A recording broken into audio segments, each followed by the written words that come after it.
Well, let's speak to Adam Stott from Forever United TV. Good afternoon to you, Adam. Naive or not, then, to be talking about winning league titles? Afternoon, Rob. No, in terms of Manchester United, it's not with the history of the club and everything like that, but on that side of it. But right now, it's probably not what Manchester United fans realistically are looking at. They're just looking for a better brand of football. They want to enjoy their football again. It's been a while since we've been challenging for the title, and no one's getting carried away by talks of titles, challenging Manchester City's, Liverpool's and Arsenal's of this world. We're just concerned with what's actually happening right now and the position that we're in and the decline under Amorim on the pitch. We can see work going on behind the scenes, but it is a long, long way away from Manchester United even thinking about challenging for top four, it would seem right now, never mind the Premier League, Rob. To talk then about a decline under Ruben Amorim, Adam, do you think that you've gone backwards as a team since he replaced Erik ten Hag? Results would tell you yes. What have we got? We've got 5-6 Premier League wins in the games that he's had since he came in December.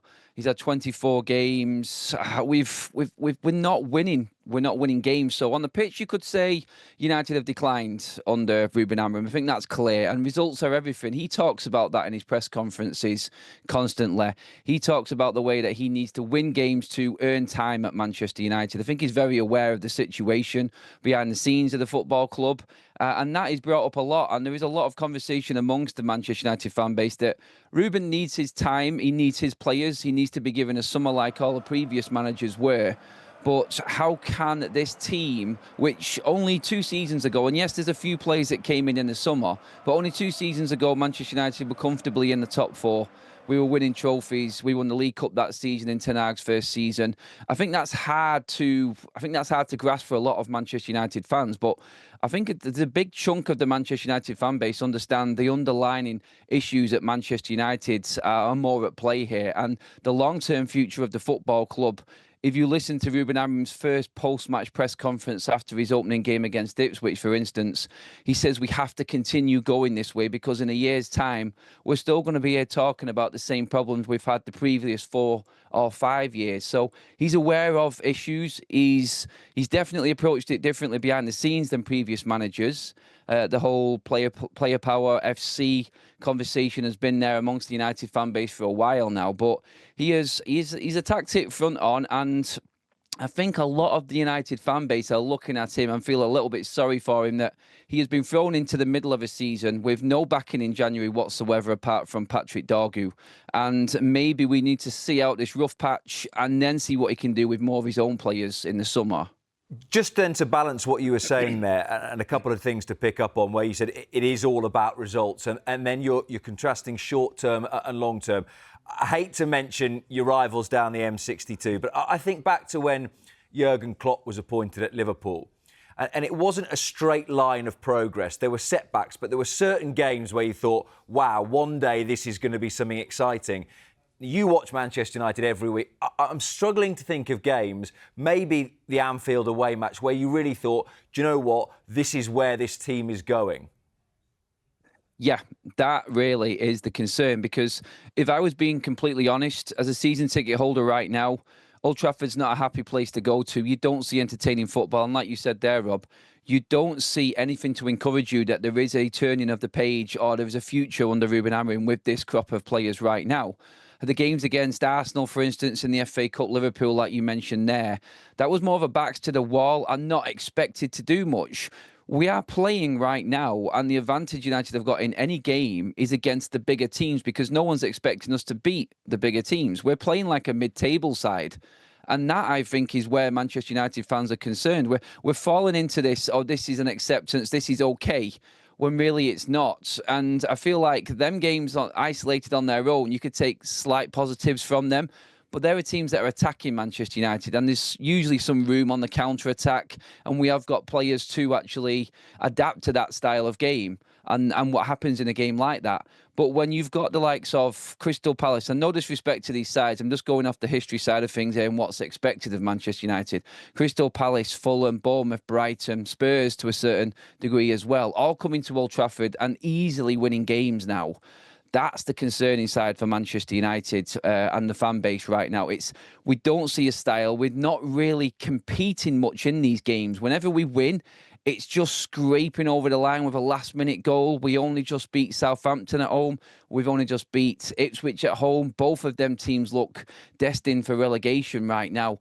And when them teams are coming to Old Trafford and really dictating a lot of what happens in the play, you start to think, really, is there a style of football? They have the players down tools and giving up on Ruben Amorim. And that's a question floating around the Manchester United fan base right now. It's a concern. But again, it comes down to the players, I think, with a lot of the fan base and who's actually good enough to be in that Manchester United shirt. And will Ruben Amorim get the investment in the summer? And can we wait that long? Well, that's interesting. One of the first words that you used there, we're talking about going to watch your team, was entertainment. And the big issue, or one of the big issues, is scoring goals. And I wonder whether your view is that the system doesn't work, or that you look at Rasmus Højlund individually now, 18 games without a goal. Him or Xerxes just aren't good enough. And no matter what system you play them in, they're not going to score you the amount of goals that Ruud van Nistelrooy or Wayne Rooney or Andy Cole scored for Manchester United. It's a great point, Rob, because last night you had Wayne Rooney and Alan Shearer commenting on Manchester United's game in the FA Cup against Fulham. Two of the greats of the Premier League era strikers. Wayne Rooney, like you alluded to earlier on, Manchester United's all-time leading goal scorer, the all-time leading goal scorer of the Premier League in Alan Shearer. And they was talking about Chido Obi, a young 17-year-old striker that Manchester United brought in from Arsenal in the summer, and him getting a substitute appearance last night. He created 3 chances on his own in 52 minutes of football, and Rasmus Højlund, according to the stats and Opta, has created the same amount of chances in 22 games himself. It goes back to the recruitment side of things, the quality of the player that's been brought in by Manchester United. Even Ten Hag was unsure when he brought Joshua Zirkzee in for this season, what type of player he was. His explanation of Zirkzee was, he's something different for us. And then Ruben Amorim comes in and comes out and says straight away, he's not a number 9. Marcus Rashford is not a number 9. So that leaves you with one out-and-out striker in Rasmus Højlund, who, like you said, Rob, is deprived of confidence completely.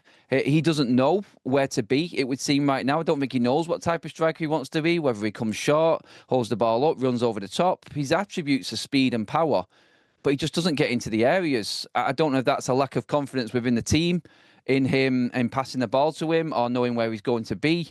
And then you look at it and say, from Ruben Amorim's side, is he changing the team too much? Can we not build any cohesion within that forward line?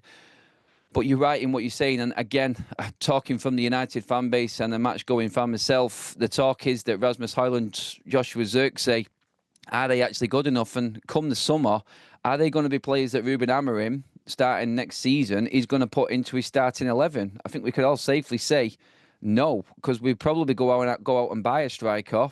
Rasmus won't be in that starting 11, so that tells you everything you need to know. But then, on the other hand, you've just spent 75 million on a player now that you can't rely on.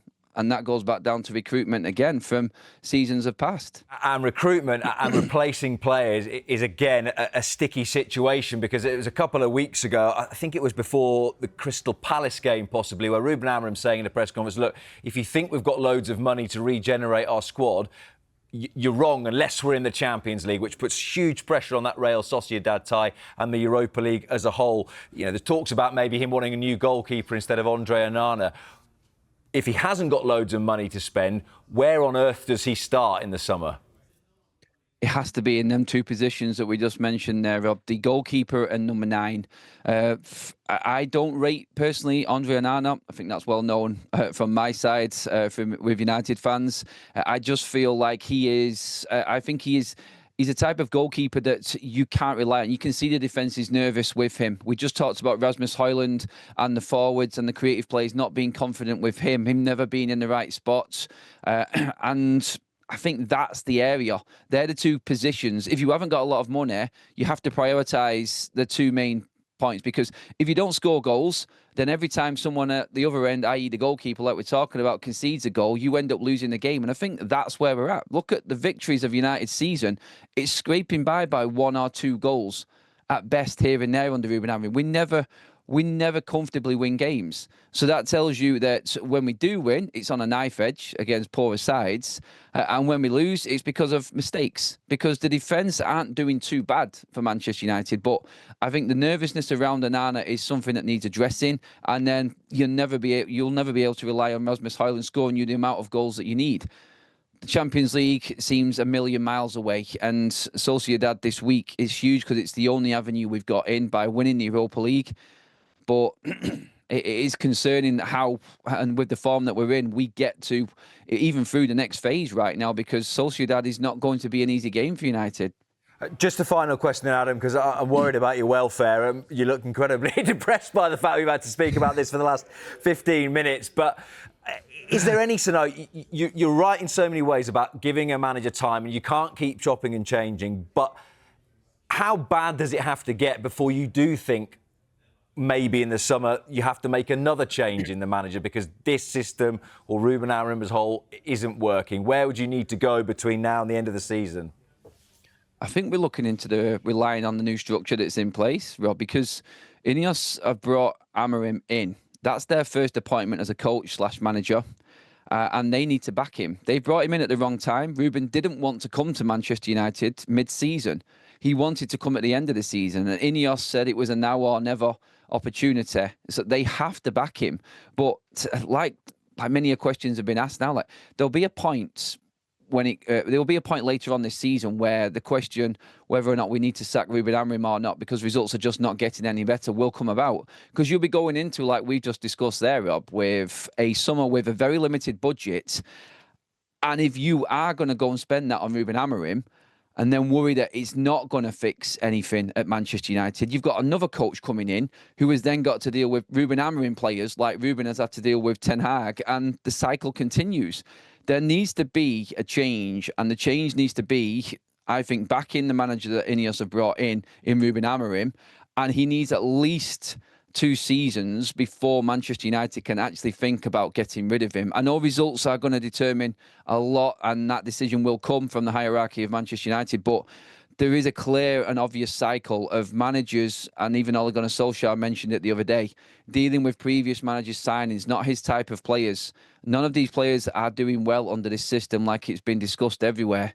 And he needs players, at least he needs to be given a chance, because he was brought in because of what he did at Sporting. He's clearly not able to do that now at Manchester United. So if Ineos have forced him to come through the door now, they need to stand by him, and they need to give him at least 2 summer windows to invest into this squad and see what he can do with his style and his players at United. Adam, the good news about this is that when you have a chat like this on a Monday afternoon, the week can only get better. But thank you very much for speaking to us. Enjoy your day. Cheers, Rob. Yeah. So how would you rate Ruben Amorim's time in charge of Manchester United so far? You can have your say by taking part in our poll on the Sky Sports website. All you need to do is scan that QR code that is on your screen right now.